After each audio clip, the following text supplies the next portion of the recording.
جميعا ولا يزال الذين كفروا تصيبهم بما صنعوا قارعة أو تحل قريبا من دارهم حتى يأتي وعد الله إن الله لا يخلف الميعاد ولقد استهزئ برسل من قبلك فأمليت للذين كفروا ثم أخذتهم فكيف كان عقاب أفمن هو قائم على كل نفس بما كسبت وجعلوا لله شركاء قل سموهم أم تنبئونه بما لا يعلم في الأرض أم بظاهر من القول بل زين للذين كفروا مكرهم وصدوا عن السبيل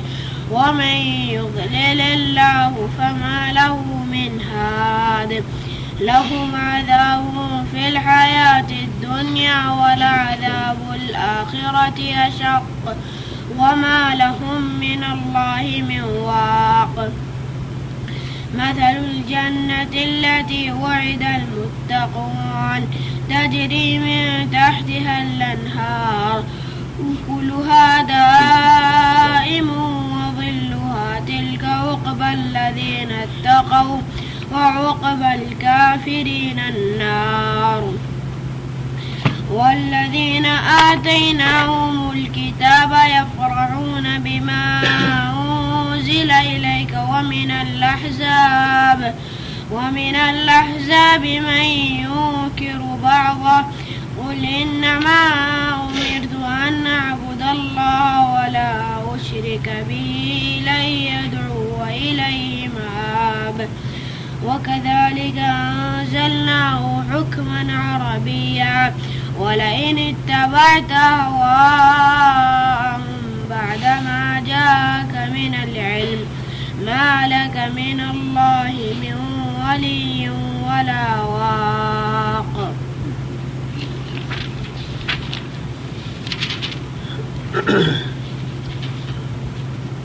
الله الشيطان الرجيم بسم الله الرحمن الرحيم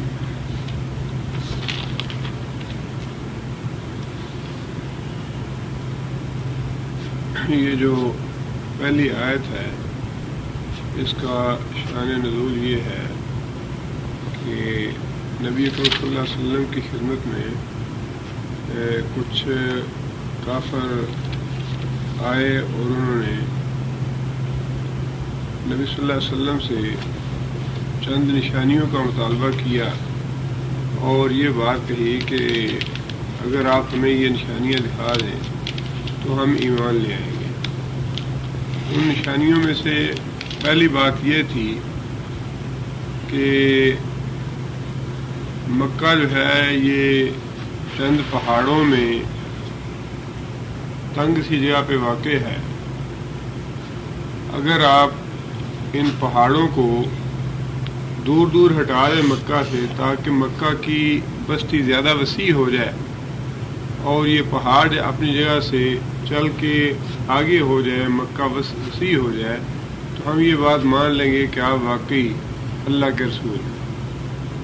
دوسرا مطالبہ انہوں نے یہ کیا کہ ہمیں شام اور یمن کے سفر کرنے پڑتے ہیں زیارت کی غرض سے، تو ہم یہ چاہتے ہیں کہ آپ ہمیں کوئی ایسی نشانی دکھائیں کہ یہ سفر ہمارے لیے بڑے آسان ہو جائے اور بڑی جلدی ہم یہ طے کر لیں۔ اور تیسری بات انہوں نے یہ کہی کہ ہمارے دادا قصی کے لیے دعا کریں کہ اللہ اسے زندہ کر دے تاکہ ہم اس سے یہ پوچھ سکیں کہ جو دین آپ لے کے آئے ہیں یہ واقعی سچا دین ہے یا نہیں۔ یہ تین باتیں انہوں نے کہیں کہ اگر آپ ان تین باتوں کا ہمیں جواب دے دیں یا ہمارے یہ تین مطالبے پورے ہو جائیں تو ہم واقعی سمجھ لیں گے کہ آپ اللہ کے رسول ہیں۔ ان تینوں باتوں کا اللہ تعالیٰ نے اس آیت میں جواب دیا ہے،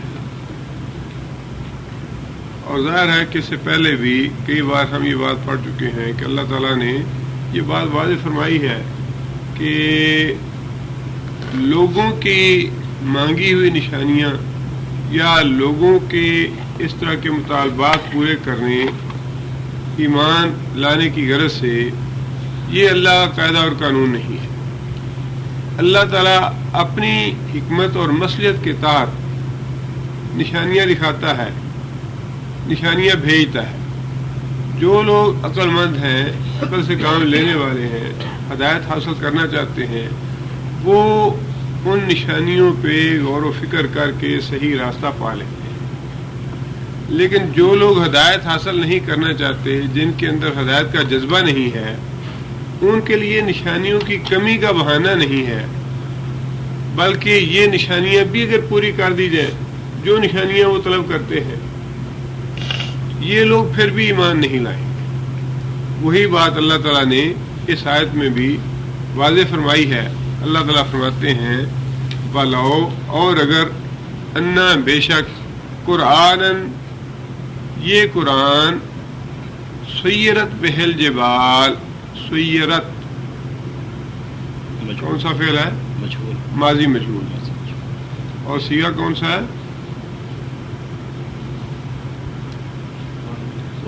واحد مؤنث غائب کا صیغہ ہے. سیر کا معنی چلنا. سیر کا لفظ استعمال ہوتا ہے اردو میں بھی. سیرت چلائے جائیں. اگر اس قرآن کے ذریعے، یعنی اس قرآن میں ایسی تاثیر پیدا کر دی جائے کہ یہ قرآن پڑھنے کے بعد پہاڑ جو ہیں یہ چلنا شروع کر دیں. جیسا کہ یہ لوگ کہتے ہیں کہ مکہ کی وادی بڑی تنگ ہے، اس کے پہاڑ جو ہے وہ اپنی جگہ سے سرک کے ذرا اس جگہ کو وسیع کر دیں، ہمارے لیے مکہ جو ہے یہ کھلا شہر بن جائے. اللہ فرماتے ہیں کہ اگر اس قرآن میں یہ تاثیر پیدا کر دی جائے کہ سیرت بہل جبال، کہ اس سے پہاڑ جو ہیں وہ اپنی جگہ سے سرک جائیں، پہاڑ جو ہیں وہ چل کے پیچھے ہو جائیں. او یا قطعت بہل ارض، قطعت کون سا فعل ہے؟ قطعت ماضی مجہول ہے. اور صیغہ واحد مؤنث کا ہے، واحد مؤنث غائب کا. قطعت کا معنی قطع کرنا، کاٹنا. سفر ہم اردو میں بھی استعمال کرتے ہیں لفظ سفر کاٹنا. اتنے گھنٹوں میں سفر کاٹا ہم نے، یہ وہی قطعت کا لفظ ہے. قطعت یا کاٹا جائے بہل ارض، اس کے ساتھ زمین کو، یعنی شام اور یمن کا سفر جو ہے وہ پھونک مارنے سے ہی کاٹا جائے یا ختم ہو جائے. اور قطعت بہل ارض، زمین کا سفر. زمین کاٹی جائے سے مراد کیا ہے؟ زمین کا سفر کاٹا جائے، زمین کا سفر جو ہے مکمل کیا جائے. او کل ما بہل موتا، کل ما کون سا فعل ہے؟ کل ما یہ بھی ماضی مجہول ہے. اور صیغہ واحد مذکر غائب ہے. کل ما کا معنی قوت گویائی پیدا کی جائے، کلام کرائی جائے، بہل موتا ساتھ اس کے مردوں کی. یعنی خواہ قرآن مجید میں یہ تاثیر ہی کیوں نہ پیدا کر دی جائے کہ ان کے فوت شدہ مردے زندہ ہو جائیں اور وہ زندوں سے باتیں کریں، جیسا کہ یہ مطالبہ کرتے ہیں کہ ہمارا دادا زندہ ہو جائے، ہم اس سے بات چیت کریں، اس سے پوچھیں کہ کون سا دین جو ہے وہ سچا ہے. اللہ تعالیٰ فرماتے ہیں کہ اگر یہ ساری کی ساری نشانیاں ہم اس قرآن مجید کے ذریعے پوری کر دیں تب بھی یہ لوگ ماننے والے نہیں ہیں. بل للہ الامر جمیعا، یہاں پہ ان نشانیوں کا یا علامات کا یا مطالبوں کا ذکر کر دیا گیا اور اس کے بعد اس کا جواب جو ہے وہ حذف کر دیا گیا ہے. ان نشانیوں کو یا ان کے مطالبات کو پورا کرنا ہمارا قاعدہ اور قانون نہیں، بلکہ صرف یہ اس کے جواب میں بات کہہ دی گئی بل للہ الامر جمیعا، بلکہ للہ واسطے اللہ کے امر جمیہ سارے کے سارے کام اللہ کے اختیار میں ہیں، سارے کے سارے معاملات، سارے کے سارے اختیارات کس کے ہاتھ میں ہیں؟ اللہ کے. جس کا مطلب یہ ہے کہ اگر اللہ تعالیٰ نے ان کے یہ مطالبے ہی پورے کرنے ہیں اپنی قدرت سے، اور آپ اللہ کی قدرت یوں ہی دیکھنا چاہتے ہیں کہ ہماری آنکھوں کے سامنے یہ پہاڑ چلنے شروع کر دے اور مکہ کی بستی وسیع ہو جائے. ایک دن ہم یمن کے سفر کے لیے نکلے تو جہاں پہلے 3 دن یا 4 دن یا ہفتہ لگتا تھا، تو ہم ایک دن میں ہی یمن پہنچ جائیں یا شام پہنچ جائیں، یا ہماری آنکھوں کے سامنے ہی قصائی کی قبر پھٹے اور اندر سے قصائی جو ہے وہ زندہ ہو جائے، ہمارے سامنے آ جائے اور باتیں کرنی شروع کر دے. اللہ فرماتے ہیں کہ کیا پھر میں یہ نہیں کر سکتا کہ تمہیں مومن بنا دوں؟ کیا ضروری ہے کہ یہ میں نشانیاں تمہیں دکھاؤں اور پھر تم سے یہ مطالبہ کیا جائے کہ جناب آپ کی نشانیاں تو پوری ہوئی، اب آپ ایمان لائیں؟ اللہ فرماتے ہیں کہ میرے ہاتھ میں تو یہ اختیار بھی ہے کہ میں آپ کو اس کے بغیر ہی ایماندار بنا دوں، اس کے بغیر ہی آپ ایمان لیں. میرے ہاتھ میں تو یہ بات بھی ہے، لیکن یہ میرا قاعدہ اور قانون نہیں ہے کہ میں زبردستی کسی کو اس طرح سے ہدایت کی راہ پلاؤں. لہذا اس کا جواب براہ راست تو حذف کر دیا گیا کہ یہ میں نشانیاں نہیں دکھاؤں گا یا یہ دکھانا میرا کام نہیں. اس کا جواب یہ دیا گیا بل للہ الامر جمیعہ. بات یہ ہے کہ اصل بات یہ تم کیوں نہیں سمجھتے کہ اللہ کے اختیار میں سب کچھ ہے. جس نے تمہیں پیدا کیا جب تم بالکل نہیں تھے، وہ قصائی کو زندہ بھی کر سکتا ہے اور کرے گا بھی. جس نے ان پہاڑوں کو بنایا وہ ان پہاڑوں کو چلا بھی سکتا ہے، اور جس نے حضرت سلیمان علیہ السلام کے لیے ہواؤں کو مسخر کیا تھا وہ محمد صلی اللہ علیہ وسلم کے لیے بھی کر سکتا ہے. اس کے لیے کوئی مشکل کام نہیں. لیکن یہ اللہ کا قاعدہ اور قانون نہیں ہے. آگے پھر اللہ تعالیٰ نے مسلمانوں کو مخاطب کر کے یہ بات ارشاد فرمائی کہ مسلمان بھی اس بات کی خواہش رکھتے تھے کہ جو کچھ کافر کہتے ہیں اللہ تعالیٰ ان کی مرضی پوری کر دے تو کتنا اچھا ہو جائے، ساری کی ساری بستی مسلمان ہو جائے، ساری کی ساری بستی مسلمان ہو جائے.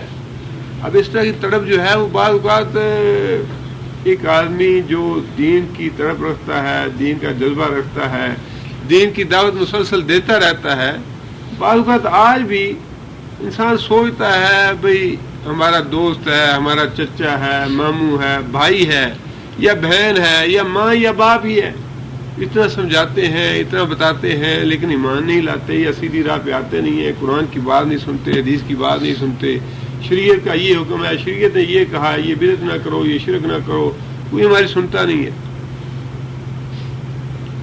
اب اللہ تعالیٰ یہ چیز جو ہے نا جس طرح آج ہمارے اندر یہ بات پیدا ہوتی ہے، اسی طرح صحابہ کرام میں بھی یہ بات پیدا ہوتی تھی کہ یا اللہ یہ لوگ اگر اس بات پہ ایمان لے آئیں تو کتنا ہی اچھا ہو کہ ان کو نشانیاں دکھائی دی جائیں، ان کے سامنے ان کے مطالبے پورے ہو ہی جائے تو اچھا ہے.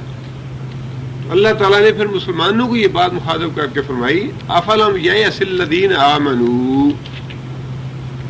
الگ ہے استفہام کا، کیا فلم پس لم یئس، لم یئس کون سا فعل ہے؟ مضارع بلم ہے، اور مضارع پہ لم آنے سے کیا فرق پڑتا ہے؟ معنی میں ماضی کے ہو جاتے ہیں. افلم یئس، کیا ابھی مایوس نہیں ہوئے؟ افلم کیا پس مایوس نہیں ہوئے؟ الذین آمنوا وہ لوگ جو ایمان لائے، یعنی صحابہ کرام. صحابہ کرام کو اللہ تعالیٰ فرماتا ہے کہ ان کی طرف سے مایوس ہو جاؤ، میری طرف سے کسی نشانی کی امید نہ رکھنا کہ میں کافروں کے کہے پہ نشانیاں دکھانی شروع کر دوں. اس طرح تو ہر زمانے ایک کافر کوئی نہ کوئی نشانیاں مانگتے رہیں گے اور میں ہر ایک کو ایک ایک آدمی کو نشانیاں دکھاتا رہوں. کبھی یہ کہتے ہیں کہ ہمارے سامنے فرشتہ آسمانوں سے نازل ہو، اور اس کے اوپر ابو جہل کا نام لکھا ہو جی یہ خط اللہ تعالیٰ کی طرف سے ابو جہل کے نام ہے تو پھر ہم مانیں گے. کبھی کہتے ہیں کہ محمد صلی اللہ علیہ وسلم کے لیے سونے اور چاندی کے مکان ہونے چاہیے. کبھی یہ کہتے ہیں کہ قصائی کی قبر پھاڑ دی جائے, کبھی کہتے ہیں پہاڑوں کو چلایا جائے. اب ہر ایک کافر کا الگ الگ مطالبہ ہے. ہر زمانے کے کافروں کے مطالبات اللہ تعالیٰ ماننے شروع کریں یا اس طرح سے اللہ تعالیٰ ایمان کی ترغیب دلائیں تو پھر تو معاملہ ختم ہو گیا ایمان کا اور کفر کا. پھر ایمان اور کفر کی جو آزمائش ہے, جو چیز اللہ دیکھنا چاہتے ہیں وہ تو ختم ہو گئی. لہذا اللہ تعالیٰ فرماتے ہیں اہل ایمان کو کہ کیا ابھی تم لوگ مایوس نہیں ہوئے اہل ایمان ان لوگوں کی طرف سے کہ یہ لوگ ایمان نہیں لائیں گے. جو لوگ نشانیوں کا مطالبہ کر رہے ہیں ان کے ایمان لانے کی وجہ یہ نہیں کہ نشانیاں نہیں ہیں. نشانیاں تو بہت سی ہیں انسان کی اپنی ذات میں, انسان کے گرد و پیش میں, اور پھر یہ پوری کائنات پڑی ہے نشانیاں دیکھنے کے لیے.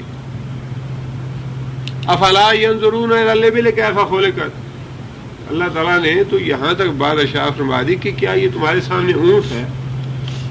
سبحان اللہ, اللہ تعالیٰ نے کتنی اچھی اچھی باتیں کہی کہ تمہیں اونٹ کو ذرا صحرا کا تصور کیجئے.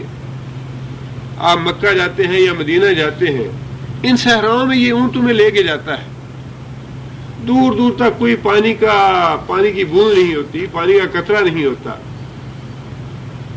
تم اپنا سارا سامان اور گھر اور بستر لپیٹ کے اس کے اوپر بیٹھ جاتے ہو اور تمہیں اتنا طویل سفر جو ہے وہ کرا دیتا ہے. کس نے پیدا کیا اس اونٹ کو, یہ قوت کس نے عطا کی اسے. افلم ينظرون الى الابل كيف خلقت والى السماء كيف رفعت, اور پھر یہ آسمان تمہیں نظر نہیں آتا کہ بغیر ستونوں کے کس نے کھڑا کر دیا. والى الجبال كيف نصبت, اور پھر یہ پہاڑ ہم نے کیسے گاڑ دیے.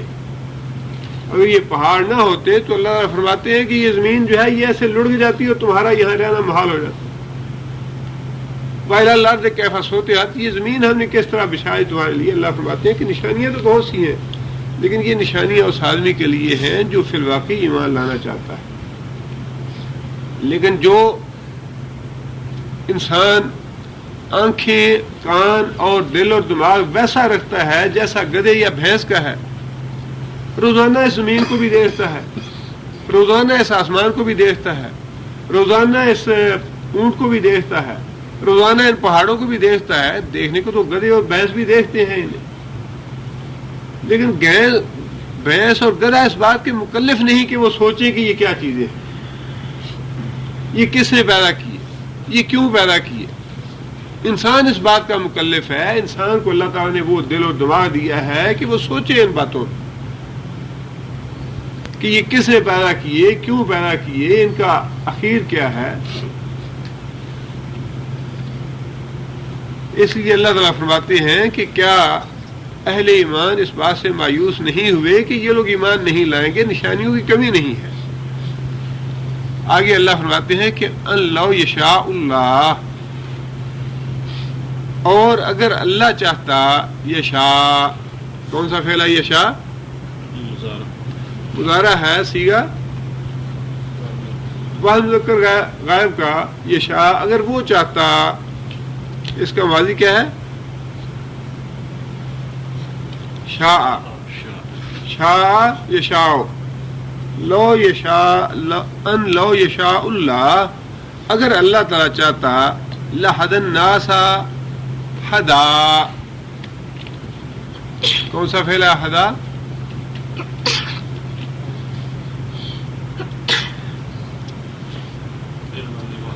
ماضی ہے, بعض مذکر غائب کا صیغہ ہے, مضارع اس کا یہدی. لہدا البتہ ہدایت دیتا. الناس جمیعا, سارے کے سارے لوگوں کو مومن بنا دیتا. اگر اللہ تعالیٰ یہ چاہتا, اگر اللہ کی خواہش یہ ہوتی کہ نشانیاں دکھا دکھا کے میں سب کو مومن بنا دوں, ہر آدمی کے لیے ایک ایسی نشانی اس کے سامنے لے آؤں, اسے دکھا دوں جس سے وہ مومن بن جائے, تو اللہ فرماتے ہیں کہ میرے اختیار میں تو یہ بھی ہے کہ میں اس کو پیدا ہی مومن کروں. میرے اختیار میں تو یہ بات بھی ہے کہ میں اسے پیدا ہی مومن کروں. پوری دنیا میں کافر کوئی پیدا ہی نہ ہونے دوں. میرے اختیار میں تو یہ بھی ہے، لیکن یہ میرا قانون نہیں، یہ میرا قاعدہ نہیں. ایمان اور کفر کی آزمائش تو یہی ہے کہ پیدا کرنے کے بعد انسان اختیاری طور پہ کون سا راستہ اختیار کرتا ہے، اپنی سوچ سمجھ کے ساتھ اور اپنی عقل کے ساتھ کون سا دین اختیار کرتا ہے. اپنے باپ دادا کے دین اختیار کرتا ہے، یا اسے اس بات سے کوئی غرض ہی نہیں کہ مجھے کس نے پیدا کیا، کیوں پیدا کیا، یہ دنیا کیا ہے، کائنات کیا ہے، اس کا اختتام کیا ہے، کوئی آگے بھی پیش آنے والا ہے کچھ یا نہیں. لو یشاء اللہ ہو، اگر اللہ چاہتا لہدی الناس جمیعا، اللہ تعالیٰ سارے کے سارے لوگوں کو ہدایت دے دیتا. آگے اللہ فرماتے ہیں کہ ولا یزال الذین کفروا، لا یزال، کون سا فعل ہے لا یزال؟ مضارع منفی ہے، مضارع پہ لا ہے، مضارع منفی لا یزال. کیا معنی لا یزال کا؟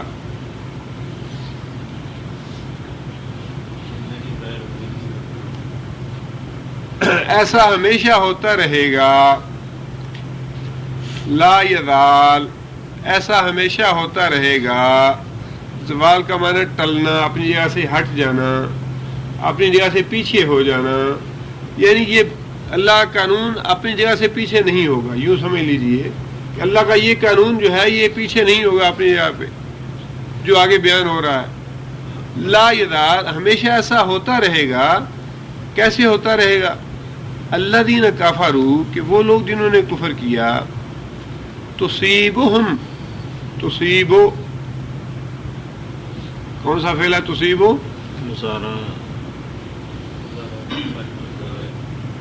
مضارع ہے، واحد مؤنث غائب کا صیغہ ہے. تصیبہم، تصیب کا معنی پہنچنا، کوئی مصیبت پہنچنا. تصیبہم، پہنچی ان کو کوئی مصیبت، بما، بسبب اس چیز کے جو صنعوا، صنعوا، کون سا فعل ہے؟ صنعوا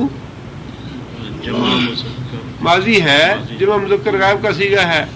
صنع، کیا معنی صنع؟ اس نے بنایا، اس نے بنایا. صنع، اس نے کیا، اس نے بنایا.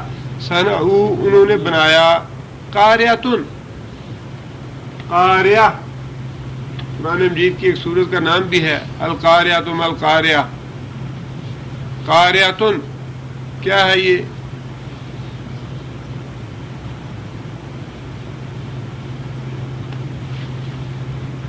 اسم فاعل ہے. قاریۃ کس کے وزن پہ؟ فاعلۃ کے وزن پہ. طالبۃ کے وزن پہ. مومنۃ کے وزن پہ.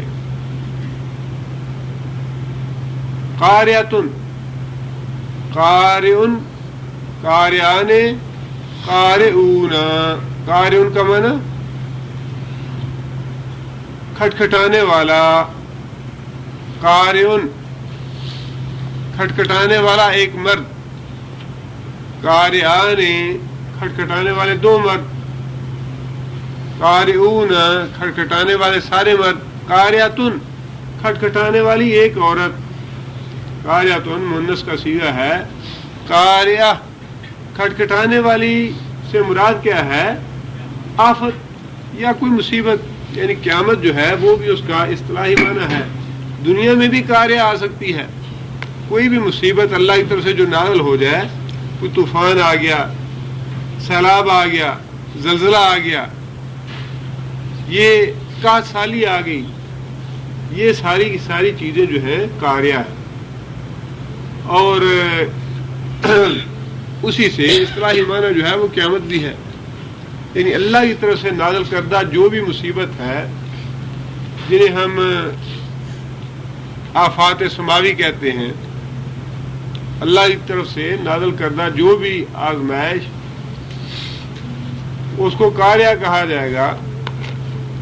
اللہ فرماتے ہیں کہ یہ ہمیشہ سے ایسے ہوتا چلا آ رہا ہے کہ جو کافر لوگ ہیں انہیں ان کے اعمال کی بنا پہ بما صنعوا ان کی کرتوتوں کی وجہ سے تصیبہم قاریہ کوئی نہ کوئی مصیبت ان پہ نازل ہوتی رہتی ہے.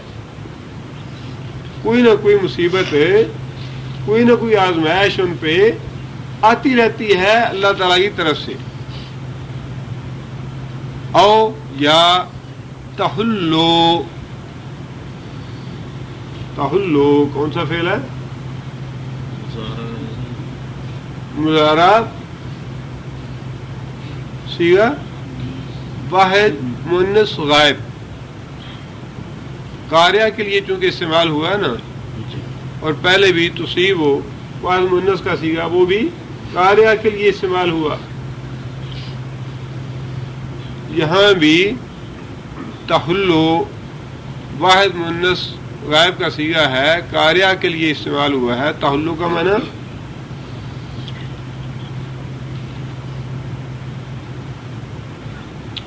حلول جو ہے صوفیاء کی ایک اصطلاح ہے جس کا معنی کیا ہے؟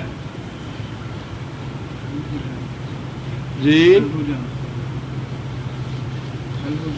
حل ہو جانا. اللہ تعالیٰ کا انسان کے جسم میں نازل ہونا. اللہ تعالیٰ کا یعنی صوفیاء کا عقیدہ ہے یہ کہ ریاضت کرتے کرتے انسان جو ہے وہ اس مقام کو پہنچ جاتا ہے کہ اللہ تعالیٰ اس کے اندر نفوذ کر جاتا ہے، اللہ نازل ہو جاتا ہے، یا اللہ اور بندہ جو ہے ایک ہو جاتا ہے.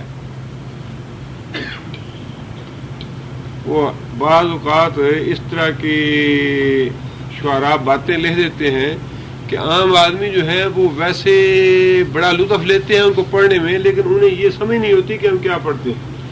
پنجابی کے ایک شاعر نے رنجا کر دی میں بھی رنجا ہوئی، وہ قوالی وغیرہ ہے.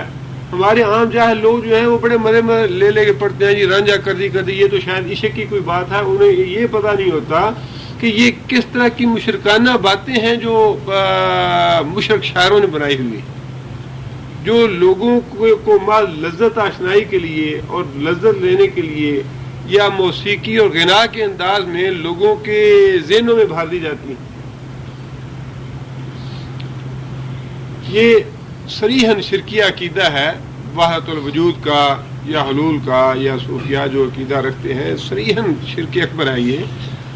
لیکن لفظ یہ وہی ہے او تحلو، یا نازل ہوتی ہے، حلول کرتی ہے یا نازل ہوتی ہے. قریبا من دارہم، کافروں کے گھروں کے قریب ہی کسی دوسری بستی پہ.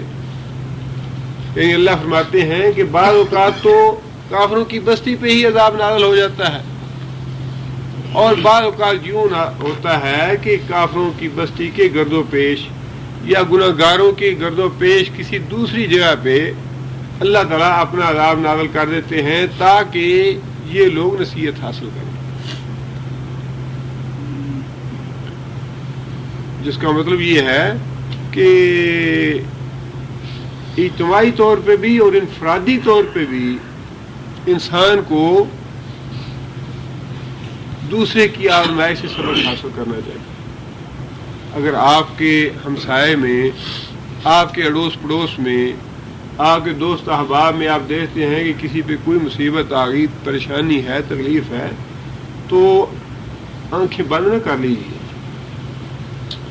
اللہ یہ چاہتا ہے کہ انسان اپنی دل اور دماغ کی آنکھیں کھول کے رکھے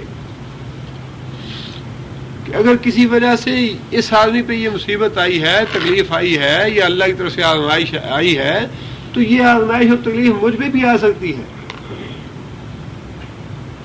اللہ کوئی رشتہ دار نہیں. اللہ تعالیٰ نے نبی صلی اللہ علیہ وسلم نے تو اپنی بیٹی سے بھی کہہ دیا کہ بیٹی قیامت کے دن رشتہ داری کام نہیں آئے گی، اپنے عمل ساتھ لے کے جاؤ. اپنی پھوپھی سے کہہ دیا کہ پھوپھی دنیا میں پھوپھی ہو، جو لینا چاہتی ہو لے لو. یہ رشتہ داری قیامت کے دن کام نہیں آئے گی. سادات خاندان اور فلاں اور وہ یہ چیزیں یا عقیدے جو ہیں یہ ہمارے بنائے ہوئے ہیں، شریعت میں ان کا کوئی مقام نہیں۔ شریعت تو یہ ہے کہ اگر ایک آدمی ایران سے اٹھ کے آ گیا، نبی صلی اللہ علیہ وسلم پہ وہ ایمان لے آیا، تو نبی صلی اللہ علیہ وسلم نے ایران سے آنے والے سلیمان کو یہ کہہ دیا کہ تم ہمارے اہل بیت سے ہو۔ سلیمان من اہل بیتنا، سلیمان جو ہے وہ ہمارے اہل بیت میں سے ہے، اور اپنا چچا اگر ایمان نہیں لایا تو فرمایا کہ یہ اس امت کا فرعون ہے۔ اپنے جو خون کا رشتہ دار تھا، جس کا اپنے خاندان سے قبیلے سے تعلق تھا، وہ جب مرا جنگ بدر میں تو فرمایا کہ یہ اس امت کا فرعون تھا۔ اور ایک آدمی دور دراز سے، کوئی روم سے آ گیا، کوئی ایران سے آ گیا، کوئی حبشہ سے آ گیا، ان کو نبی صلی اللہ علیہ وسلم نے اپنے گلے سے لگا لیا۔ اسلام میں رشتہ داری کچھ نہیں ہے، اسلام میں تو یہ ہے کہ کون اللہ کے نزدیک زیادہ ہے، ان اکرمکم عند اللہ اتقاکم، اللہ سے زیادہ ڈرنے والا اللہ کو سب سے پیارا ہے، اور اللہ کا رسول سب سے زیادہ ڈرنے والا ہے۔ اللہ کے ڈر سے بے خوف ہونے والے لوگ تو ہم جیسے جاہل اور بے علم لوگ ہیں، جنہیں اس بات کا احساس نہیں کہ اللہ تعالیٰ کی قدرت اور اللہ تعالیٰ کا خوف اور اللہ کی عظمت اور اللہ کی کبریائی جو ہے وہ کتنی ہے۔ دن رات کے 24 گھنٹے گزر جاتے ہیں اور کبھی یہ احساس ہی نہیں ہوا کیا کیا ہے کیا نہیں کیا۔ اللہ ناراض ہوتا ہے، اللہ خوش ہوتا ہے۔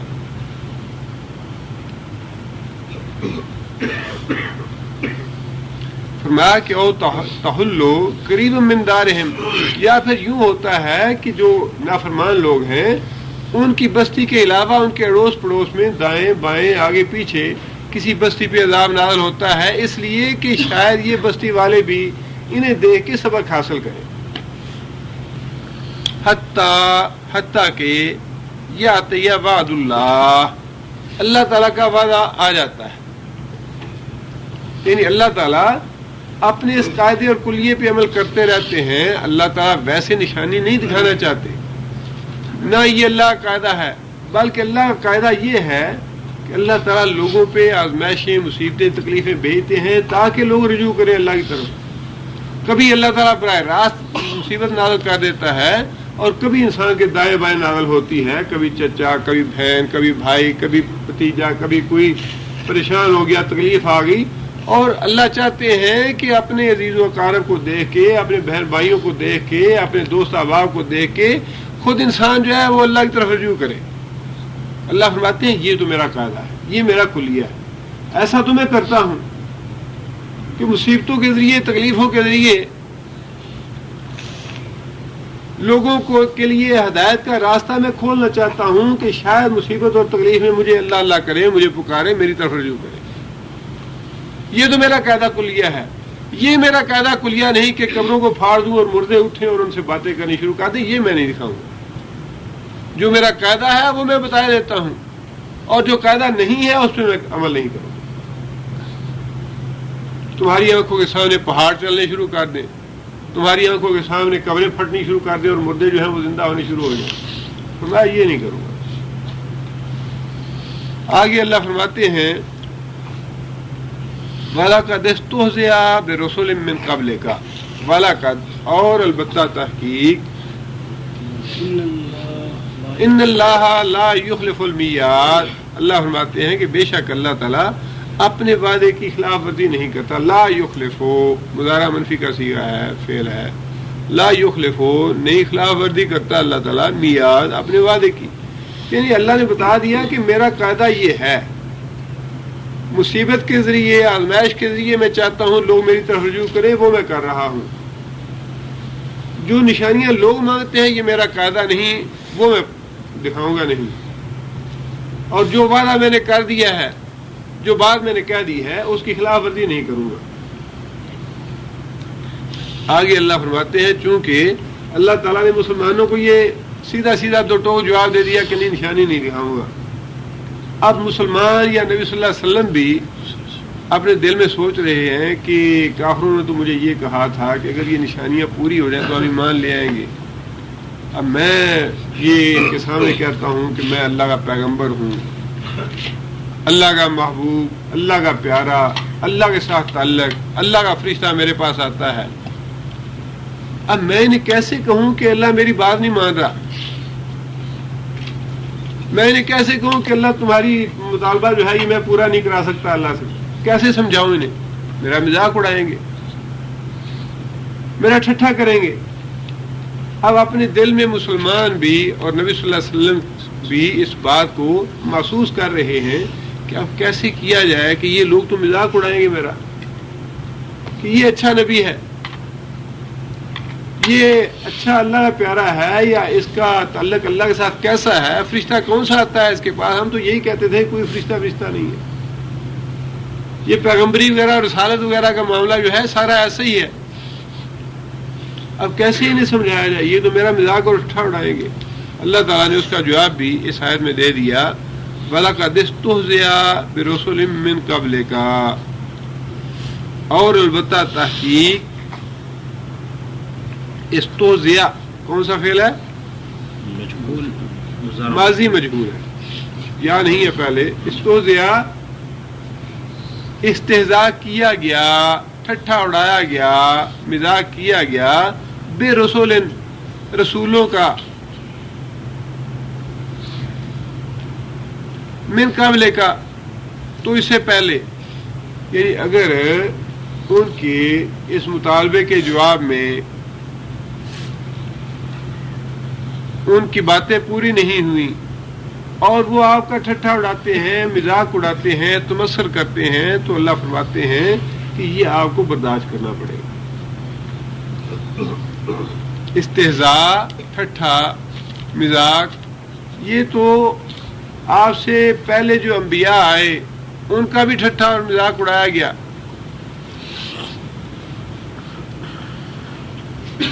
اور پھر آگے اللہ نے فرما دیا کہ جب پیغمبروں کا ٹھٹھا کیا گیا، مذاق اڑایا گیا کہ یہ کیسا پیغمبر ہے، اور یہ بات سارے پیغمبروں کے ساتھ ہوئی، اچھا آپ ہمیں یہ نشانی دکھا دیں ہم ایمان لے آئیں گے. اور یہ بات تو کم بیش ہر قوم نے کہی، فاتح بما تعظنا ان کنت من الصادقین، کہ جس عذاب کی تو ہمیں دھمکی دیتا ہے وہ عذاب تو لے آ. اگر واقعی سچا ہے کہ میں رسول ہوں، پیغمبر ہوں، اللہ کی نافرمانی کرو گے تو عذاب آئے گا، اللہ سزا دے گا تمہیں. ہر قوم نے جو باغی تھی، نافرمان تھی، اس نے یہ بات کہی کہ اگر تو واقعی سچا ہے، اللہ کا پیغمبر ہے، فاتح بما تعظنا، کہ جس بات کی تو بار بار ہمیں دھمکی دیتا ہے وہ عذاب لے آ.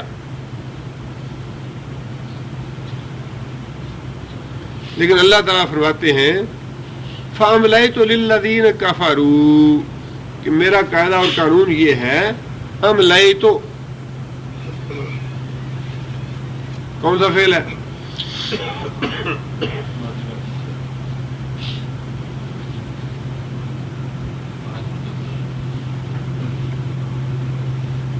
وہاں متکلم ہے اور ماضی کا فعل ہے. أَمْلَيْتُ میں نے مہلت دی، میں نے ڈھیل دی. أَمْلَيْتُ میں نے مہلت دی، ڈھیل دی، لِلَّذِينَ كَفَرُوا، واسطے ان لوگوں کے جنہوں نے کفر کیا. یہ ٹھٹھا کرنے والے جو ہیں، یہ میرا قاعدہ کلیہ ہے کہ میں ان کو دنیا میں ڈھیل دیتا ہوں، دنیا میں ان کو ڈھیل دیتا ہوں. ثم اخذتهم، ثم پھر، اخذت کون سا فعل ہے؟ اخذت ماضی بعد متکلم، اخذت پکڑتا ہوں ہم ان کو. فکیف کان عقاب، فکیف پس کیسا ہے، کان تھا، عقاب میری سزا، میرا پیچھا کرنا، میرا ان کو سزا دینا جو ہے وہ کیسا تھا. یہ آپ دیکھ لیں، پہلی قوموں کے واقعات تمہارے سامنے گزر چکے ہیں. یعنی اللہ تعالیٰ یہ بات ارشاد فرماتے ہیں کہ اگر یہ لوگ آپ کا مذاق اور ٹھٹھا اڑائیں تو یہ کوئی نرالی بات نہیں ہوگی. یا یہ آپ کے ساتھ کوئی الگ سے معاملہ نہیں ہوگا. آپ سے پہلے جتنے بھی انبیاء آئے ان کا مذاق اڑایا گیا, ٹھٹھا اڑایا گیا, ان کا تمسخر کیا گیا, لیکن اس کا نتیجہ یہ ہوا کہ کچھ وقت کے لیے میں انہیں ڈھیل دیتا ہوں, کچھ وقت کے لیے میں کافروں کو ڈھیل دیتا ہوں. آج بھی ہمیں بعض اوقات یوں نظر آتا ہے جی جو اللہ کی نافرمان قومیں ہیں, اللہ نے انہیں تو بڑا کچھ دے رکھا ہے, ان پہ اللہ کا عذاب کیوں نہیں آتا, اللہ پکڑتا کیوں نہیں انہیں, اللہ سزا کیوں نہیں دیتا انہیں. اللہ فرماتے ہیں کہ فَأَمْلَيْتُ لَهُمْ, میرا قاعدہ اور قانون یہ ہے کہ میں انہیں ڈھیل دیتا ہوں. اور اللہ تعالیٰ کے ہاں مسئلہ تو یہ ہے کہ ہماری جو شب و روز ہے 24 گھنٹے کے, اس حساب سے ہماری 50 سال 60 سال 70 سال یا زیادہ سے زیادہ 80 یا 90 سال زندگی ہوتی ہے. اور اس زندگی کے اعتبار سے ہمیں بڑی بے چینی ہوتی ہے کہ ہماری زندگی میں یہ کام کیوں نہیں ہو جاتا. ہم کیوں نہیں دیکھ لیتے کہ امریکہ کو تباہ برباد کر دے اللہ تعالیٰ, یا یورپ کا یوں ہو جائے اور ہمارا اس طرح ہو جائے, ہمارا غلبہ ہو جائے. یہ اللہ تعالیٰ ہمیں ہماری عمر میں کیوں نہیں دکھا دیتا. اللہ کے نزدیک تو 80 سال یا 100 سال کی عمر کوئی چیز ہی نہیں ہے. اللہ کے نزدیک تو یہ ایک لمحہ ہے جو ہماری پوری زندگی ہے. اس لیے اللہ کو تو اتنا بے چین ہونے کی ضرورت نہیں, یا اللہ کو اتنی جلدی نہیں جیسے ہم چاہتے ہیں کہ جی فوراً یہ کام کیوں نہیں ہو جاتا. اللہ تعالیٰ کی جو مہلت ہے, جو اللہ فرما رہے ہیں کہ میں مہلت دیتا ہوں کافروں کو, وہ مہلت تو 1000 سال کی بھی ہو سکتی ہے, 500 سال کی بھی ہو سکتی ہے, 100 سال کی بھی ہو سکتی ہے. یہ علم اللہ کے پاس ہے کہ اللہ تعالیٰ کس قوم کو کتنی مہلت دینا چاہتے ہیں. لیکن جب اس کی مہلت کا وقت ختم ہو جاتا ہے پھر اللہ فرماتے ہیں فَأَخَذْتُهُمْ, پھر میں انہیں پکڑ لیتا ہوں, پھر میرا عذاب ان پہ آ جاتا ہے. اور پھر اللہ فرماتے ہیں فَكَيْفَ كَانَ عِقَابِ, پھر دیکھ لو میرا عذاب کیسا ہوتا ہے. کسی کو سمندر میں غرق کر دیا, کسی کو اس زمین میں دھسا دیا, کسی کے اوپر آسمانوں سے پتھروں کی بارش برسا دی. اور جو واقعہ تھا فیل کا, ہاتھی والوں کا, وہ تو ان لوگوں کے سامنے کی بات تھی. فیل کا واقعہ کہ کس طرح بابیل چھوٹے چھوٹے کنکر ان کی زبانوں میں یا ان کے منہوں میں, اور ان چھوٹے چھوٹے کنکروں سے اللہ تعالیٰ نے اتنی بڑی فوج کو تباہ و برباد کر دیا. اور دیکھتے دیکھتے جہاں کنکری گرتی وہاں سے جسم کا حصہ جو ہے وہ گل سڑ کے نیچے گر جاتا. یہ ساری چیزیں تو ان کی اپنی دیکھی ہوئی تھی. اللہ فرماتے ہیں کہ ٹھیک ہے مذاق کر لو, ٹھٹھا اڑاؤ تم, لیکن پھر اس کے بعد یہ بھی یاد رکھو کہ پیغمبروں کا مذاق اڑانا, شریعت اور دین کے مسائل اور احکام کا مذاق اڑانا, اس کی سزا کتنی سخت. اور یہ بات کافروں کے لیے نہیں ہے بلکہ یہ بات ہمارے لیے بھی ہے. اللہ کے رسول کی کسی بات کا مذاق اڑانا, اللہ کے رسول کی کسی سنت کا مذاق اڑانا, دین کے کسی حکم کا مذاق اڑانا, یہ بہت بڑا گناہ ہے. یہ دائرہ اسلام سے خارج کر دینے والی بات ہے. یہاں اللہ تعالیٰ مغفرت فرمائے شیخ بن باز رحمہ اللہ کی, انہوں نے 10 نکات لکھے تھے کہ کون سے 10 امور ہیں جن کی وجہ سے انسان دائرہ اسلام سے خارج ہو جاتا ہے. ان میں سے ایک بات یہ بھی تھی کہ انسان دین کے اسلام کے احکامات کا تمسخر یا مذاق اڑائے. دین کے یا اسلام کے باتوں کا, احکام کا, مسائل کا تمسخر یا مذاق اڑانا. مثال کے طور پہ معاذ اللہ سما معاذ اللہ کوئی داڑھی کا مذاق اڑاتا ہے. داڑھی نہ رکھنا ایک اور بات. ممکن ہے کہ اللہ تعالیٰ اس سے صرف نظر کر لے کہ ٹھیک ہے میرا ایک بندہ ہے, گناہ گار ہے, اس نے جرم کیا ہے, غلطی کی ہے, توبہ کیا, استغفار کیا. لیکن جس نے داڑھی کا مذاق اڑایا, سنت رسول کا مذاق اڑایا, وہ اللہ کے ہاں ناقابل معافی. ایک آدمی ٹہلو سے اونچی شلوار نہیں رکھتا, پاجامہ نہیں رکھتا, وہ اس کی بے عملی ہے, اس کا ایک اپنا ذاتی گناہ ہے. ممکن ہے اللہ معاف کرے, ممکن ہے اللہ اس سے پوچھے اور گرفت کرے.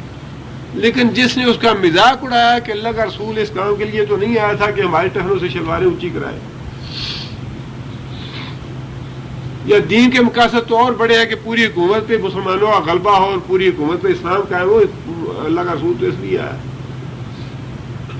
یہ چیز جو ہے یہ اللہ تعالیٰ کے ہاں بڑی ہی غضب والی ہے، بڑی ناراض کرنے والی ہے اور بڑی غصہ دلانے والی ہے۔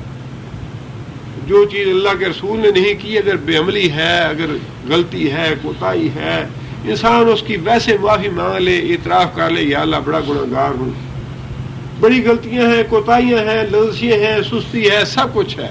ایک آدمی نماز نہیں پڑھتا کوتاہی سے، وہ اس کی بے عملی ہے، ممکن ہے اللہ تعالیٰ کسی وقت اس کو توفیق دے دے، لیکن معاذ اللہ ثم معاذ اللہ نماز کا استہزاء یا لوٹے اور مسلح کا نام لے کے اس کا تمسخر اڑانا یا مذاق اڑانا، مولوی کا مسلح یا مولوی کا لوٹا یا مولوی کی تسبیح، یہ بہت بڑی اللہ کو ناراض کرنے والی اور اللہ کے غضب کو بھڑکانے والی بات ہے۔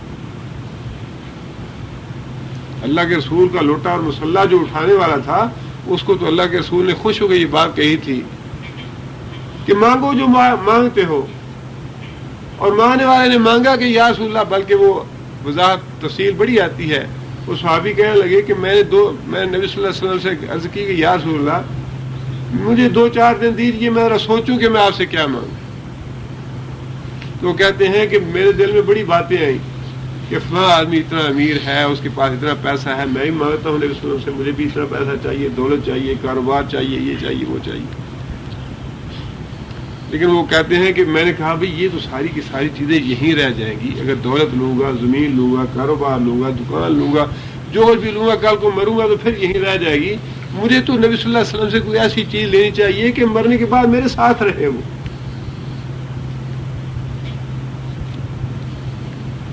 تو کہتے ہیں کہ میں نے سوچ سوچ کے دوسرے دن نبی صلی اللہ علیہ وسلم کی خدمت میں جا کے عرض کیا کہ یا رسول اللہ مجھے آپ کی جنت میں رفاقت چاہیے۔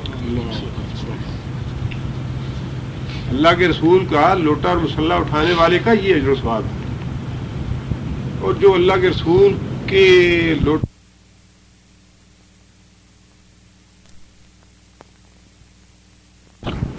جو آدمی اس کا مذاق اڑاتا ہے وہ دائرہ اسلام سے خارج ہے، وہ بے ایمان ہے، ایماندار نہیں ہے۔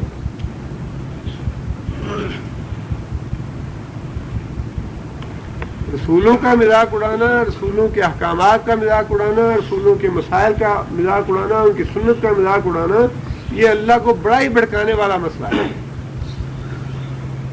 شعوری طور پہ یا لاشعوری طور پہ ہر طرح سے اللہ تعالیٰ ہمیں محفوظ رکھے، اور اس کے بارے میں انسان کو بڑا چوکنا رہنا چاہیے، بڑا محتاط رہنا چاہیے، خاص طور پہ دین کے معاملے میں بڑی احتیاط سے بات کرنی چاہیے۔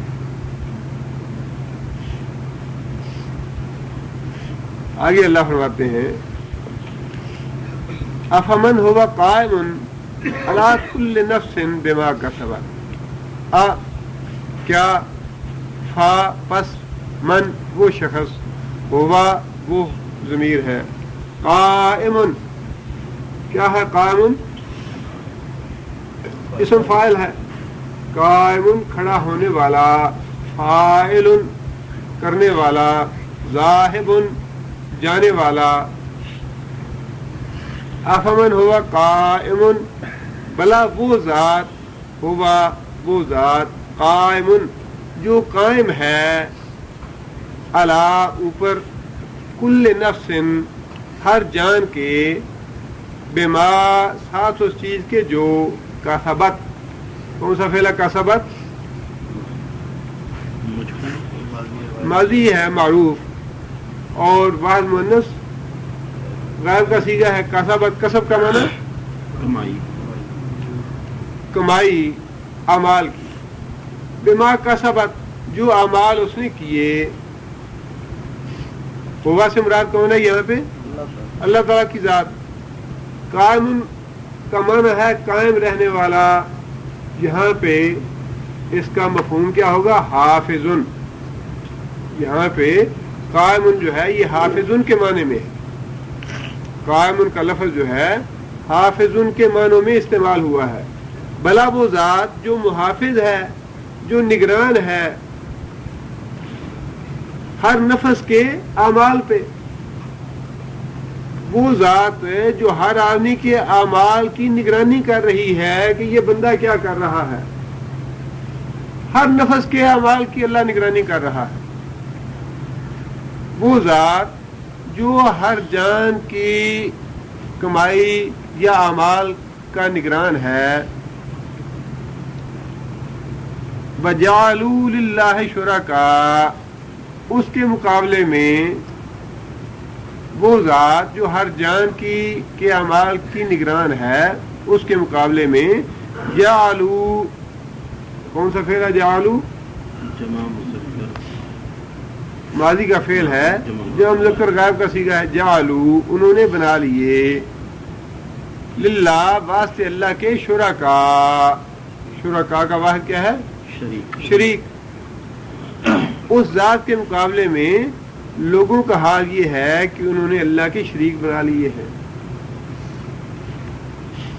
لوگوں نے اللہ کے شریک بنا لیے ہیں.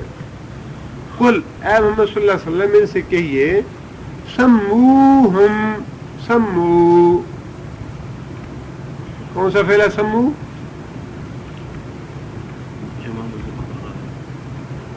فعل کون سا؟ امر ہے. سمو، نام لو، اسم لو. سمو، اسم لو ان کے. یعنی اگر واقعی کوئی اللہ کے شریک ہیں تو اللہ تعالیٰ پوچھتے ہیں، اللہ فرماتے ہیں کہ ان مشرکوں سے یہ بات کہو کہ اگر واقعی اللہ کے کوئی شریک ہیں، سمو، ان کے نام لو، ہم ان کے ضمیر ہے جمع کی، ہم یا تنبئون، تنبئون کون سا فعل ہے؟ مضارع ہے جو مذکر حاضر، یا ہے غائب کے لیے. تنبئون، تم لوگ خبر دیتے ہو. نبا، نبا کا معنی اس نے خبر دی. انباء، خبروں کو کہتے ہیں. تنبئون، تم خبر دیتے ہو، یا تم خبر دیتے ہو، ہو، اس کو، کس کو؟ اللہ تعالیٰ. اللہ کو، ہو کی ضمیر اللہ تعالیٰ کے لیے آئی ہے. یا پھر اللہ فرماتے ہیں کہ پہلی بات تو یہ ہے کہ اگر واقعی میں نے کوئی شریک بنائے ہیں اپنے تو پھر ان کے نام لو. اگر نام نہیں لیتے تو اللہ فرماتے ہیں پھر دوسری صورت یہ ہے، ام تنبئونہ، کیا تم اللہ تعالیٰ کو خبر دینا چاہتے ہو، بما، ساتھ اس چیز کے جو لا یعلم، نہیں وہ جانتا. کون نہیں جانتا؟ اللہ تعالیٰ. فی الارض، اپنی زمین میں. یعنی اللہ کی زمین ہے، اللہ نے زمین کو پیدا کیا، اللہ اس زمین کے ہر جاندار کا خالق ہے، رازق ہے، مالک ہے. اس زمین میں جو کچھ بھی ہے اس کو اللہ تو جانتا ہے، لیکن تم کوئی ایسی چیز اللہ کو بتانا چاہتے ہو جس کا اللہ کو علم نہیں ہے اس زمین میں. یعنی اسی نے زمین کو پیدا کیا، اس زمین میں جانوروں کی تخلیق کی، شجر اور حجر پیدا کیے، پہاڑ اور دریا چلائے اس زمین میں. وہ سب کچھ جانتا ہے اس زمین میں کیا ہے کیا نہیں ہے. اللہ فرماتے ہیں دوسری صورت پھر یہ ہے کہ کوئی چیز تو ایسی رہ گئی زمین میں جس کا اللہ کو پتہ نہیں چلا اور تمہیں پتہ چل گیا ہے، اور تم اللہ کو بتانے جا رہے ہو کہ یا اللہ یہ ہمارے شریک ہے، تمہیں تو اس کا پتہ نہیں تھا، اور ہم آپ کو خبر دینا چاہتے ہیں کہ یہ بھی آپ کے اختیارات میں شریک ہے. ہم تنبئونہ، یا تم لوگ اسے خبر دینا چاہتے ہو، بما لا یعلم فی الارض، جسے وہ زمین میں نہیں جانتا. ام بظاہر من القول، یا تیسری صورت یہ ہے بظاہر من القول، کہ بس ایک ظاہر سی بات تم کرتے ہو جس میں حقیقت نہیں ہے، ایک سرسری سی بات کرتے ہو.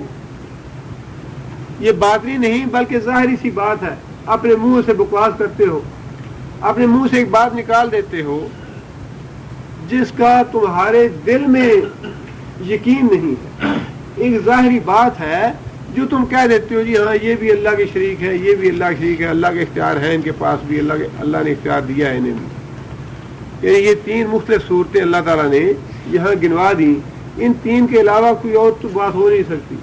پہلی بات تو یہ اللہ نے فرمائی کہ یا تو میں نے براہ راست تمہیں یہ کہا ہو کہ فلاں فلاں میرا شریک ہے، 11ویں والا میرا شریک ہے، دادا صاحب میرے شریک ہے، غریب نواز جو ہے وہ میرا شریک ہے. اللہ فرماتے ہیں کہ اگر میں نے تمہیں براہ راست یہ بات کہی ہے سموہم، تو ذرا اس کا نام لو کس کا میں نے تمہیں کہا تھا. اگر میں نے تمہیں اجازت دی ہے یا میں نے حکم دیا ہے تو پھر ذرا نام لے کے مجھے بتاؤ کہ میں نے کس کا نام لیا ہے. پیر عبد القادر کا لیا ہے، علی حجویری کا لیا ہے، یا معین الدین چشتی کا لیا ہے، کس کا نام لیا میں نے؟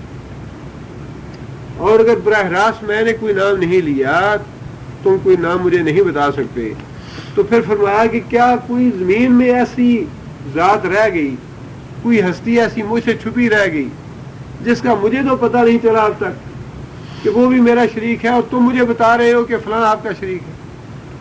اللہ فرماتے ہیں ٹھیک ہے اس کا ہی نام لے لو، وہی بتا دو. اور اگر یہ دونوں صورتیں نہیں تو فرمایا کہ پھر اس کا مطلب یہ ہے کہ جو کچھ تم شریک بناتے ہو یا جو کہتے ہو وہ تمہارے دل کے یقین سے نہیں، ایک اوپر ظاہری سی بات ہے جو تم اپنے منہ سے نکال دیتے ہو، اپنی زبان سے نکالتے ہو. آگے اللہ فرماتے ہیں بل زینا للذین کفروا مکرہم، بلکہ زینا، کون سا فعل ہے زینا؟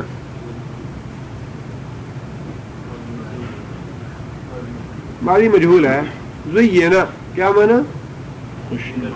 زینت دیا گیا، زینت دیا گیا، خوشنما بنایا گیا، دلکش بنایا گیا. للذین واسطے ان لوگوں کے کفروا جنہوں نے کفر کیا، مکرہم ان کا مکر. یہاں مکر کا لفظ کس چیز کے لیے استعمال ہوا؟ شرک کے لیے. یہاں مکر کا لفظ اللہ نے شرک کے لیے استعمال کیا ہے. دھوکہ اور فریب کا لفظ، یہ جو دھوکہ اور فریب ہے جس کے ذریعے دکانیں چل رہی ہیں کہ حضرت صاحب بڑے کرنی والے ہیں، حضرت صاحب بڑے مشکل کشا ہیں، بس صرف نظر نیاز 10,000 یا 50,000 لے آؤ سارے کام ہو جائیں گے. فرمایا کہ یہ جو مکر اور فریب تم نے چلا رکھا ہے یہ اللہ نے کافروں کے لیے بڑا خوشنما بنا دیا ہے، مشرکوں کے لیے. میری کام ضرور ہوتے ہیں، ایک دفعہ جا کے تو دیکھیں آپ. ایسے بات ہی نہیں ہے کہ حضرت صاحب کے دربار میں جائیں اور کام نہ ہو. حضرت صاحب کے پاس جائیں گے تو وہ خود بتا دیں گے کہ تم کس کام کے لیے آئے. اللہ فرماتے ہیں کہ زینا، ہم نے بڑا خوشنما اور دلکش بنا دیا شرک ان کے لیے. بس یہ بکری کی قربانی وہاں جا کے دیں کام سارے ہو جائیں گے. بڑا سرور آتا ہے دربار میں جا کے، بڑا سکون ملتا ہے دربار میں جا کے. اللہ فرماتے ہیں کہ زینا، ہم نے خوشنما بنا دیا مشرکوں کے لیے.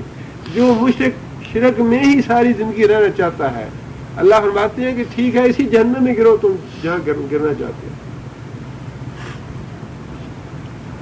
اللہ تعالیٰ اس کے لیے بڑا خوشنما وہ بنا دیتے ہیں. سارے اس کے دلائل بھی، دلیل جو ہے وہ تو شیطان ہر ایک کو مہیا کر دیتا ہے.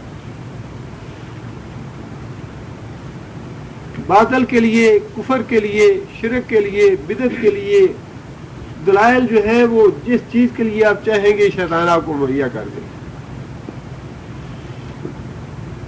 اصل میں جو چیز ہے وہ کسوٹی ہے کتاب و سنت. کتاب و سنت جو ہے یہ معیار ہے حق اور باطل کا. کام ہونے نہ ہونے یہ معیار نہیں ہے کہ جناب حضرت صاحب کی دکان سے کام ہو جاتے ہیں، حضرت صاحب کے دربار سے فیض بڑا ملتا ہے، یا فلاں دربار سے بڑا کچھ حاصل ہوتا ہے. یہ تو کوئی معیار نہیں. جو آدمی بدھ کے سامنے جاتا ہے اس کے بھی کام ہوتے ہیں، جو آدمی چرچ میں جاتا ہے کام اس کے بھی ہوتے ہیں. وہ تو اللہ کی ذات رحمان اور رحیم ہے، اسے کام کرنے ہی کرنے ہیں. اسے پیدا جو کیا اور اسے کہا ہے کہ تمہارے کام میرے ذمے ہیں، میں تمہارے کام کروں. یہی میں یہیں پہ کر دیتا ہوں. کچھ چیزوں کی وضاحت میں کرنا چاہ رہا تھا. ایک صاحب نے مجھے یہ پیپر کو ہلا دیے. ہمارے یہاں بڑے معروف بیوروکریٹ تھے شہاب الدین صاحب. انہوں نے بڑی ایک معروف کتاب لکھی شہاب نامہ، بڑی معروف ہوئی اور بڑا لوگوں نے اس کو اپریشیٹ کیا، کافی موٹی کتاب تھی. اس میں انہوں نے کچھ اپنے ذاتی تجربات کے وظیفے لکھے کہ نماز فجر کی سنتوں کے بعد فرضوں سے پہلے 41 بار سورہ فاتحہ ہر بار بسم اللہ الرحمن الرحیم کے ساتھ پڑھی جائے، اول آخر 11 مرتبہ درود شریف، اور پھر 11 مرتبہ درود شریف پڑھ کر سورہ یاسین پڑھی جائے، ہر مبین پر رک کر ہر بار بسم اللہ کے ساتھ 7 بار سورہ فاتحہ پڑھی جائے. یہ ایک طویل انہوں نے دیا ہے. اور پھر وسعت رزق کے لیے بیماری کی صورت میں یہ پڑھیں، اور پھر اس کے ساتھ ہی پارہ 4 کی سورہ آل عمران میں حسبنا اللہ و نعم الوکیل کو اس طرح سے پڑھیں. اور پھر ایک دعا بنائی ہے، دعائے کن فیکون، یعنی کن فیکون کے الفاظ قرآن مجید میں بار بار اللہ کے لیے آئے ہیں کہ اللہ جب کسی کام کو کرنے کا ارادہ کرتا ہے تو فرماتا ہے کن فیکون، تو وہ کام ہو جاتا ہے. اب کیا کہا جائے، جاہل کہا جائے یا احمد کہا جائے یا عالم کہا جائے، لوگوں نے اپنے پاس سے اس نام کی دعا گھاڑ لی ہے، دعائے کن فیکون، جو کہ نبی صلی اللہ علیہ وسلم نے تو نہیں بتائی. نبی صلی اللہ علیہ وسلم نے تو یہ دعا نہیں بتائی دعائے کن فیکون، لیکن بعض لوگوں نے اپنی طرف سے اس طرح کی چیزیں جو ہیں وہ بنا لی ہیں. اب دعائے کن فیکون کیا ہے کہ اعوذ باللہ بسم اللہ کے بعد 11 مرتبہ درود شریف، پھر کلمہ طیبہ، پھر کلمہ تمجید، پھر اور پتہ نہیں یہ طویل ایک دعائے کن فیکون جو ہے کتنے 8 یا 10 صفحوں کی بنائی ہوئی ہے. یہ پڑھیں اور اس سے بڑا مجھے سکون حاصل ہوا اور بڑے میرے کام ہو گیا، بڑی پریشانیاں دور ہو گئیں اور بڑا یہ اور بڑا وہ، اس طرح سے. اب مسئلہ صرف یہ ہے جو میں اس آیت کے حوالے سے بھی یہی، چونکہ اس آیت کا مضمون بھی ہے، بات یہ ہے کہ اللہ کے رسول نے ہمیں ایک شریعت دی ہے، اور اس میں ہمیں اللہ کے رسول نے یہ بھی بتا دیا کہ نماز کے بعد کے اذکار کیا ہے، بیماری کے لیے کیا پڑھنا ہے، تکلیف کے وقت کیا پڑھنا ہے، مصیبت کے وقت کیا پڑھنا ہے، بارش کے لیے کیا پڑھنا ہے، رزق کے لیے کیا پڑھنا ہے، بیماری کے لیے، اولاد کے لیے، ساری چیزیں اللہ کے رسول نے بتا دی ہیں. اب اس کے مقابلے میں تم نے ایک شریعت ہمیں بنا دی، کیا تم اللہ کا رسول ہونے کا دعویٰ کرتے ہو؟ سوال یہ ہے کہ ہم بخاری اور مسلم کو چھوڑ کے اس کو فالو کریں یا بخاری مسلم کو، اللہ کی حدیثوں کو فالو کریں؟ کیوں لوگوں کو گمراہ کرتے ہو؟ قیامت کے دن اللہ نے تمہیں پوچھ لیا کہ کیا تم میرے رسول تھے، کیا میں نے تمہیں نبی بنا کے بھیجا تھا جو تم نے یہ دعائے کن فیکون گھڑ کے لوگوں کو بتا دی کہ دعائے کن فیکون پڑھو، اور اللہ کے رسول کی بتائی ہوئی دعائیں چھوڑ دو؟ کتنا ظلم ہے یہ. لوگوں کو اللہ کا خوف نہیں آتا، لوگ ڈرتے نہیں اللہ سے. اللہ کا رسول جو ہے وہ آخر یہی تو شریعت لے کے آیا، اور پھر یہ سکون مل جانا اور بیماری سے نجات مل جانی اور کام ہو جانے اور مصیبتیں تکلیفیں دور ہو جانی، یہ کوئی معیار نہیں ہے. یہ تو کام کافروں کے نہیں ہو رہے. کون سا مشرک ہے، کون سا بدعتی ہے، کون سا کافر ہے، کون سا یہودی عیسائی ہے جس کی ضرورتیں اللہ نہیں پوری کر رہا؟ اللہ سب کی ضرورتیں پوری کر رہا ہے. اللہ رحمان اور رحیم ہے. اللہ نے ہر ایک کی حاجت اس دنیا میں پوری کرنی ہے. رحمان الدنیا پر رحیم الآخرہ. اللہ نے فرماتا ہے کہ میں رحمان الدنیا ہوں، دنیا میں نے ہر ایک پہ اپنا رحم کرنا ہے. سانپ اور بچھو پہ بھی رحم کرنے والا ہے، وہ رحمان الدنیا ہے. اور کافر اور مشرک اور بیتی میں بھی اللہ نے رحم کرنا ہے. جو قبروں پہ جا کے سجدے کرتا ہے، اپنے ماتھے ٹیکتا ہے، نظریں نیانے چڑھاتا ہے، اور بت کے آگے، پتھر کے بت کے آگے جا کے جھکتا ہے اور اس کے آگے سجدے کرتا ہے، اللہ نے اس کے بھی کام کرنے. یہ کوئی معیار نہیں کہ جی مجھے ان چیزوں سے یہ کچھ مل گیا لہذا تم بھی کرو. اللہ معاف کرے، زبان سے بات نہیں نکالنی چاہیے، لیکن اللہ کا رسول کس لیے آیا تھا؟ اللہ کے رسول کی شریعت ہے. اللہ نے تو ہمیں رسول کی اتباع کا حکم دیا ہے، اور اللہ نے صاف طور پہ فرما دیا یا ایھا الذین آمنوا لا تقدموا بین یدی اللہ ورسولہ، اللہ کے رسول سے آگے نہ بڑھنا. یہ تو صریحاً اللہ کے رسول سے آگے بڑھنے والی بات. جو بات اللہ کے رسول نے نہیں بتائی، تم اپنے پاس سے گھڑ کے کیسے کہتے ہو کہ لوگوں یوں کرو؟ لوگوں اس سے ثواب ملے گا اور اس سے مشکلیں اور مصیبتیں دور ہوں. اللہ تو فرماتا ہے کہ اطیعوا اللہ و اطیعوا الرسول ولا تبطلوا اعمالکم. اللہ اور اللہ کے رسول کے علاوہ کسی کی اتباع کر کے اپنے عمل برباد نہ کرنا. میں کہتا ہوں کہ اس کی ایک سطر کا انسان اس عقیدے کے ساتھ فالو کرے کہ یہ جو کچھ اسے لکھا ہے اس کا ثواب ملے گا، یا اس کا اللہ کے ہاں کوئی اجر ہے، یا اللہ کے ہاں کوئی وزن ہے، تو اللہ معاف کرے، معلوم نہیں کہ اللہ تعالیٰ اس کے سارے عمل برباد کر۔ اللہ کا دین ہے، اللہ نے ایک شریعت بھیجی ہے، اللہ نے اپنا پیغمبر بنا کے بھیجا ہے، اللہ نے سب کچھ واضح کر دیا ہے ہمارے سامنے۔ اس کے بعد پھر کس بات کی ضرورت ہے کہ انسان اپنے پاس سے گھڑ کے لوگوں کو بتایا جی مجھے خواب آیا اور خواب میں نے یہ دیکھا، یوں کرو، میں نے مکاشفہ کیا، میں نے مراقبہ کیا، اسے مجھے یہ نظر آ گیا، میرا ذاتی تجربہ یہ ہے کہ یوں کیا جائے تو یوں ہو جائے گا۔ بزرگوں کے اگر ذاتی تجربے ہیں تو اپنے پاس رکھیں، اللہ کا رسول کافی ہے ہمارے لیے۔ کسی کے ذاتی تجربے کے حوالے سے کبھی دین کی بات نہ لیں، کوئی کتنا بڑا عالم کیوں نہ ہو، جی میرا ذاتی تجربہ ہے، اس سے بڑا فائدہ ہوتا ہے۔ بھئی ہم کہتے ہیں کہ جو یہ نہیں کر رہا اللہ تو اس کو بھی فائدہ پہنچا رہا ہے۔ آخر اللہ نے کس کا بگاڑا ہے اس دنیا میں؟ اللہ اپنی حکمت کے تحت جو کچھ کرتا ہے، اللہ تو ہر ایک کو نواز رہا ہے اپنی مہربانی اور فضل سے۔ اسی لیے نبی صلی اللہ علیہ وسلم نے فرمایا کہ کتاب اور سنت کو تھامے رہو گے لن تضلوا ابدا، کبھی گمراہ نہیں ہوگے، جیسے ہی کتاب و سنت سے ہٹو گے گمراہ ہو جائے۔ یہ کتاب و سنت معیار ہے حق اور باطل کا، انسان کا سکون، انسان کے کام ہو جانے، حاجت روائی اور مشکل کشائی ہو جانی، اپنی مانگی ہوئی مرادیں پوری ہو جانی، یہ کوئی معیار نہیں، قطعاً کوئی معیار نہیں۔ ایک انسان ساری زندگی تکلیفوں میں مصیبتوں میں مبتلا رہتا ہے، کتاب و سنت کا متبع ہے تو وہی کامیاب ہے۔ ساری زندگی بھی اگر اللہ نے اس کی حاجتیں پوری نہیں کی، ساری زندگی اس کو صحت نہیں دی، لیکن اسے کتاب و سنت کا دامن نہیں چھوڑا، تو وہی اللہ کا ولی ہے، وہی کامیاب ہے دنیا میں بھی اور آخرت میں۔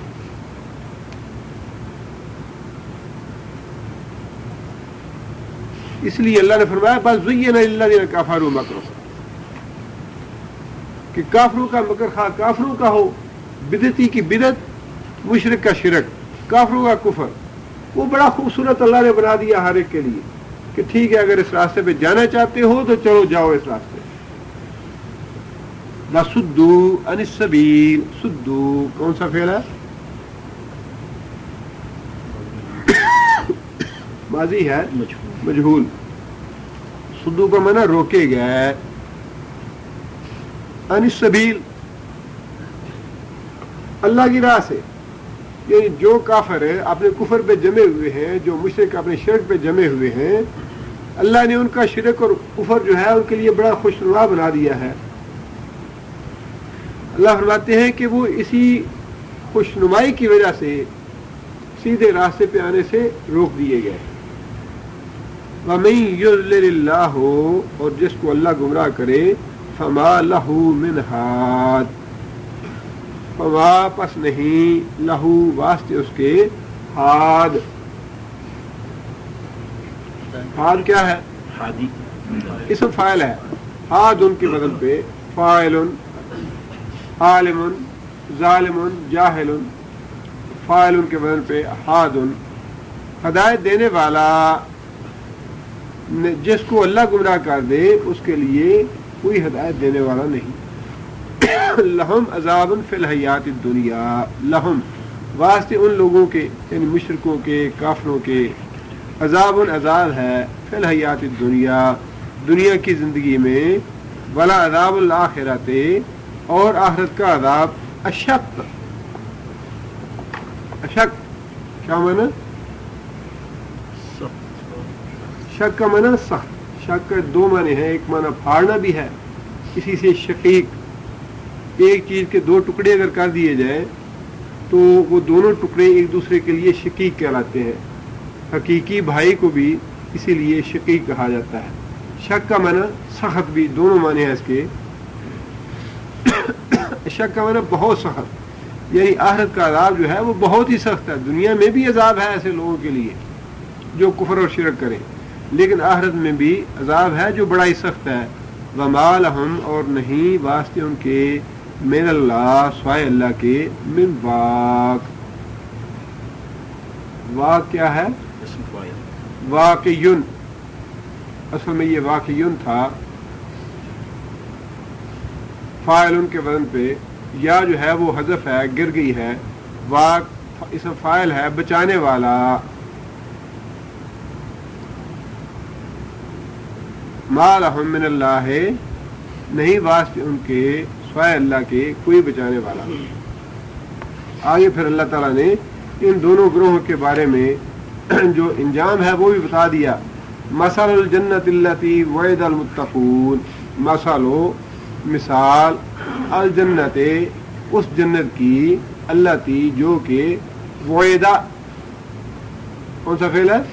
ماضی مجہول, جس کا وعدہ کیا گیا. متقون متقی لوگوں سے. تجری جاری ہیں من تحتہا اس کے نیچے انہار نہریں بہت سی. اکلھا اکل کا معنی پھل. اکلھا آ کی ضمیر کس کے لیے؟ جنت کے لیے. اکلھا اس کے پھل دائمن. دائمن کیا ہے؟ اسم فاعل ہے یہ بھی. ہمیشگی والے, ہمیشہ ہمیشہ رہنے والے.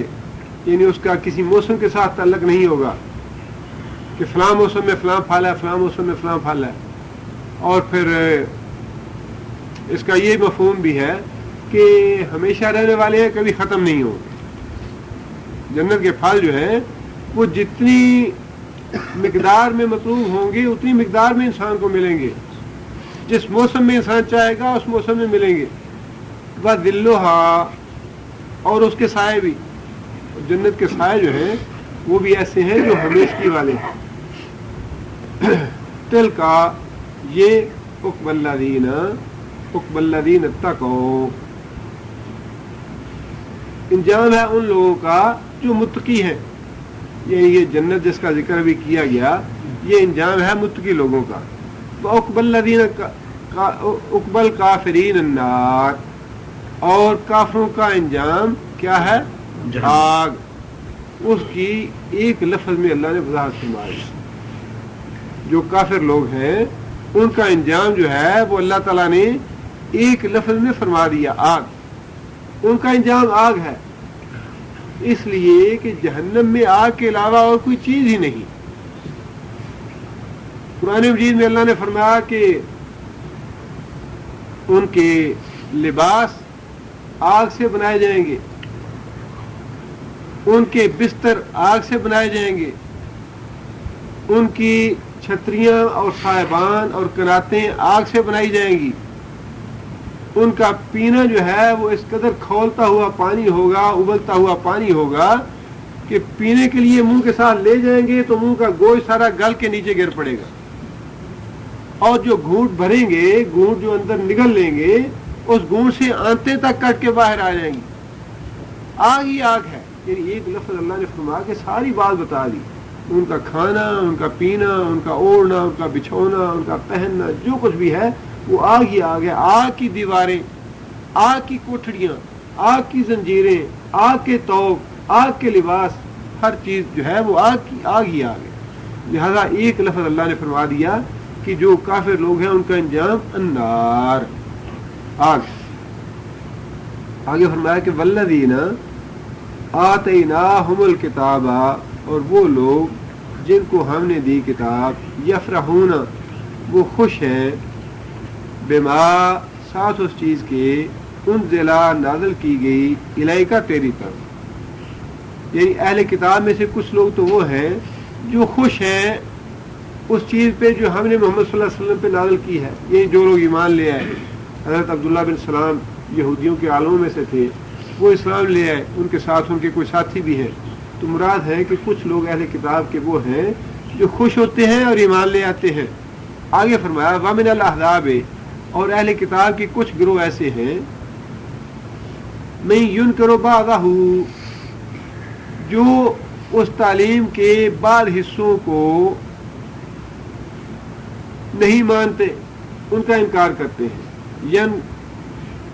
یون کرو کون سا فعل ہے؟ ینکرو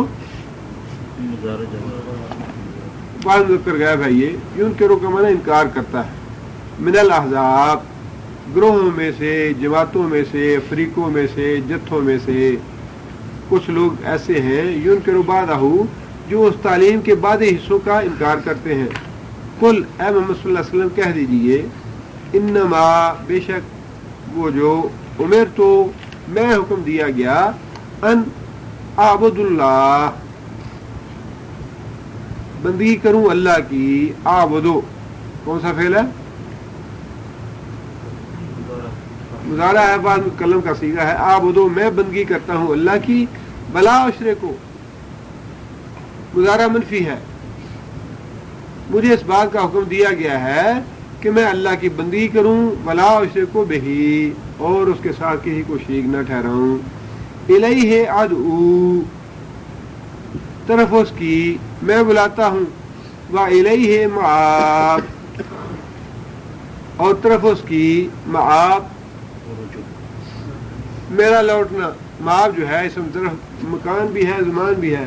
میرے لوٹنے کا وقت، میرے لوٹنے کی جگہ. مآبی تھا اصل میں، مآبی، یا کو حذف کر کے با کے نیچے دے دی، یعنی میرے لوٹنے کا وقت یا میرے لوٹنے کی جگہ جو ہے وہ اللہ کی طرف ہی ہے.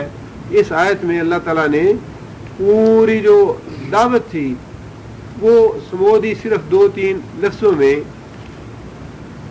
عبد اللہ ولا اشرکو بہی، اس میں اللہ تعالیٰ کی توحید آ جاتی ہے. الیہ ادعو، ادعو میں دعوت دوں طرف اس کی، اس میں نبی صلی اللہ علیہ وسلم کی رسالت آ جاتی ہے کہ مجھے اللہ نے حکم دیا ہے کہ میں تم لوگوں کو دعوت پہنچاؤں. اور الیہ مآب، اس میں آخرت کا ذکر آ جاتا ہے کہ ہمارا انجام، ہماری آخرت، ہمارا رجوع وہ اللہ کی طرف ہے. یہ تینوں باتیں جو ہے وہ نبی صلی اللہ علیہ وسلم کو حکم دے دیا گیا کہ کافروں کے سامنے یہ تینوں باتیں واضح کر دو. ایک تو ہمارے شریعت یا ہمارے دین کی بنیاد جو ہے وہ توحید ہے. مجھے اللہ نے حکم دیا ہے کہ میں صرف اس کی بندگی کروں، کسی کے ساتھ شریک نہ ٹھہراؤں. دوسری بات یہ کہ مجھے اللہ نے حکم دیا ہے کہ میں اس کا پیغام تمہیں پہنچاؤں، دعوت دوں تمہیں اس کی طرف آنے کی. تیسری بات یہ کہ میرا انجام، میرا اخیر جو ہے وہ اللہ کی طرف ہی ہے، اس کے پاس جانا ہے. سبحان ربک رب العزت عما یصفون وسلام علی المرسلین.